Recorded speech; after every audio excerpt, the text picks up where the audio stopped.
इस गहन विश्लेषण में स्वागत है। आज हम भौतिकी के एक बहुत ही दिलचस्प विषय पे बात कर रहे हैं, वेव्स। हाँ, वेव्स। हमारे पास कुछ भौतिकी पाठ के अंश हैं और हमारा मिशन है इनमें से सबसे महत्वपूर्ण जानकारी निकालना। तो चलिए शुरू करते हैं। बिल्कुल। वेव्स तो हमारे चारों ओर हैं, है ना? ये एनर्जी ट्रांसपोर्ट का एक बहुत फंडामेंटल तरीका है और हमारे कम्युनिकेशन सिस्टम्स का आधार भी। सही। जैसा कि इन स्रोतों में बताया गया है, हम आज मुख्य रूप से मैकेनिकल वेव्स पर ध्यान केंद्रित करेंगे। मतलब वो वेव्स जिन्हें चलने के लिए किसी मीडियम की जरूरत होती है। अच्छा, तो ये स्रोत किसी इंट्रोडक्टरी फिजिक्स टेक्स्ट से हैं? हाँ, ये एक परिचयात्मक भौतिकी पाठ से लिए गए लगते हैं। ठीक है, तो सबसे बुनियादी सवाल, वेव आखिर है क्या? हाँ, मतलब स्रोत बताते हैं कि ये एक तरह का डिस्टर्बेंस है जो फैलता है। एक डिस्टर्बेंस। हाँ, और सबसे जरूरी बात यह है कि यह एनर्जी को एक जगह से दूसरी जगह ले जाता है, मैटर को नहीं। अच्छा, मैटर नहीं जाता, सिर्फ एनर्जी जाती है। जैसे वो तालाब में कंकड़ फेंकने पर लहरें बनती हैं। बिल्कुल वही। पानी वहीं रहता है, लहर आगे बढ़ जाती है, एनर्जी ले जाती हुई। समझ गई। और ये मैकेनिकल वेव्स जो हैं, ये मुख्य रूप से दो तरह की होती हैं। दो तरह की कौन सी? पहली हैं ट्रांसवर्स वेव्स।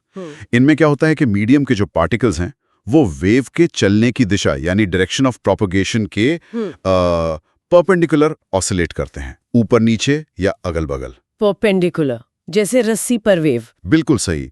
एक खींची हुई रस्सी पर जो वेव भेजते हैं वो इसका बढ़िया उदाहरण है। इनके बनने के लिए मीडियम में शियरिंग स्ट्रेस सहने की क्षमता होनी चाहिए। अच्छा, शियरिंग स्ट्रेस। मतलब ये ज्यादातर सॉलिड्स में होंगी। हाँ, आमतौर पर सॉलिड्स में। और दूसरी तरह की वेव कौन सी है? वो है लॉन्जिट्यूडनल वेव्स। इनमें पार्टिकल्स वेव की डायरेक्शन ऑफ प्रोपगेशन के पैरेलल ऑसिलेट करते हैं, मतलब आगे पीछे। पैरेलल, जैसे कि साउंड वेव्स। साउंड वेव्स इसका सबसे आम उदाहरण है। इनके लिए मीडियम में बल्क मॉड्यूलस होना जरूरी है। बल्क मॉड्यूलस मतलब वो दबाव का विरोध करने की क्षमता। हाँ, बिल्कुल। इसीलिए साउंड वेव्स सॉलिड्स, लिक्विड्स और गैसेस तीनों में चल सकती हैं। अच्छा, तो दोनों के लिए मीडियम की प्रॉपर्टीज अलग-अलग मायने रखती हैं। हाँ, ये दिलचस्प बात है। ट्रांसवर्स के लिए शियर मॉड्यूलस, लॉन्जिट्यूडनल के लिए बल्क मॉड्यूलस। ठीक है, अब वेव की प्रॉपर्टीज की बात करते हैं। स्रोत में कुछ मुख्य गुणों का जिक्र है। एम्पलीट्यूड।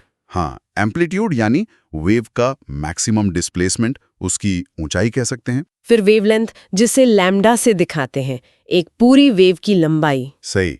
और फ्रीक्वेंसी न्यू, मतलब एक सेकंड में कितने ऑसिलेशंस हो रहे हैं। और पीरियड टी, जो एक ऑसिलेशन में लगने वाला समय है, और ये 1 पॉइंट न्यू होता है। बिल्कुल। स्रोत में इनका एक डिस्प्लेसमेंट रिलेशन भी दिया है, y(x, t = a sin kx omega t + phi करके। हाँ, वो समीकरण, ये उसमें एम्पलीट्यूड है। सही।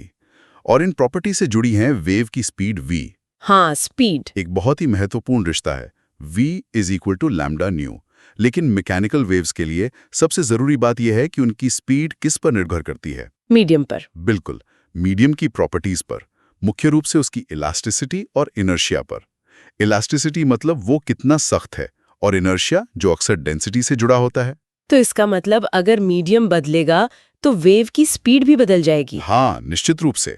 उदाहरण के लिए एक खींची हुई रस्सी पर ट्रांसवर्स वेव की स्पीड v = √T μ रस्सी के टेंशन T और उसकी लीनियर मास डेंसिटी μ पर निर्भर करती है। अच्छा, ज्यादा टेंशन तो ज्यादा स्पीड। हाँ, और साउंड की स्पीड किसी फ्लूइड में उसके बल्क मॉड्यूलस b और डेंसिटी v पर निर्भर करती है। v = √BV μ। और सॉलिड्स में? सॉलिड्स में यंग्स मॉड्यूलस y और डेंसिटी पर v = √Y/W।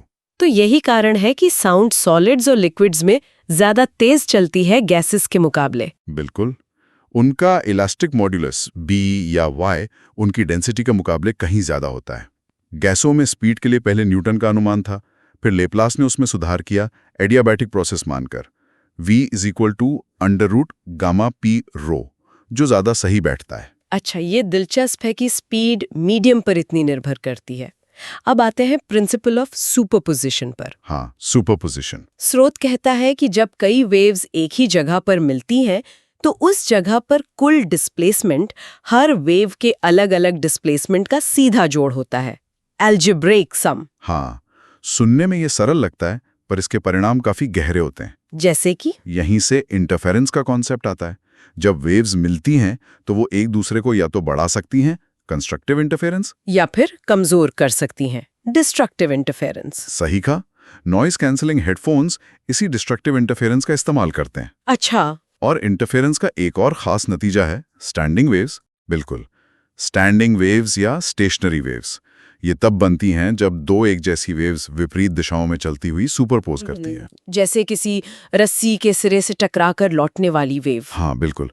इनकी खासियत यह है कि इनमें कुछ पॉइंट्स हमेशा स्थिर रहते हैं, जिन्हें नोड्स कहते हैं, जीरो एम्पलीट्यूड। और कुछ पॉइंट्स पर ऑसिलेशन सबसे ज्यादा होता है। हाँ, वो एंटी नोड्स कहलाते हैं, मैक्सिमम एम्पलीट्यूड। ये वेव्स आगे नहीं बढ़ती, अपनी जगह पर ही ऑसिलेट करती हुई दिखती हैं। म्यूजिकल इंस्ट्रूमेंट्स में जो अलग-अलग सुर निकलते हैं, हार्मोनिक्स। हाँ, हार्मोनिक्स या नॉर्मल मोड्स, वो इन्हीं स्टैंडिंग वेव्स के बनने के कारण होते हैं। और ये इंस्ट्रूमेंट की बनावट, मतलब उसकी बाउंड्री कंडीशंस पर निर्भर करते हैं। समझ गई। और आखिर में स्रोत में बीट्स का भी जिक्र है। ये क्या होता है? बीट्स भी इंटरफेरेंस का ही एक रूप है। ये तब सुनाई देता है जब दो साउंड वेव्स जिनकी फ्रीक्वेंसीज थोड़ी सी अलग हों, मान लीजिए V1 और V2, एक साथ मिलती हैं। अच्छा, थोड़ी अलग फ्रीक्वेंसीज। हाँ, इससे आवाज की इंटेंसिटी में उतार चढ़ाव सुनाई देता है, जिसकी फ्रीक्वेंसी होती है V beat equals to nu1 nu2। और इसका इस्तेमाल कहाँ होता है? इसका व्यावहारिक उपयोग म्यूजिकल इंस्ट्रूमेंट्स को ट्यून करने में होता है। दो सुरों को मिलाते हुए जब बीट्स गायब हो जाती हैं तो मतलब फ्रीक्वेंसीज मैच हो गईं। बहुत बढ़िया।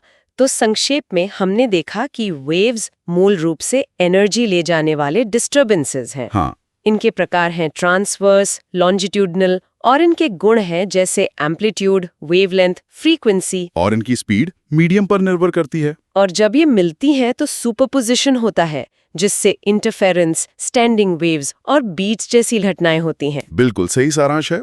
और जाते जाते एक विचार छोड़ जाते हैं श्रोताओं के लिए। हाँ, स्रोत में मैटर वेव्स का भी जिक्र है। ये वो वेव्स हैं जो इलेक्ट्रॉन्स जैसे पार्टिकल से जुड़ी होती हैं, जैसा क्वांटम मैकेनिक्स में बताया गया है। इनका इस्तेमाल इलेक्ट्रॉन माइक्रोस्कोप जैसी तकनीकों में होता है। मैटर वेव्स ये मैकेनिकल या इलेक्ट्रोमैग्नेटिक वेव्स से अलग हैं। हाँ, अवधारणात्मक रूप से बिल्कुल अलग। तो सवाल ये है कि पदार्थ की ये वेव नेचर हमारी रोजमर्रा के पार्टिकल्स वाली सहज धारणा को किस तरह चुनौती देती है। इस पर सोचना दिलचस्प होगा।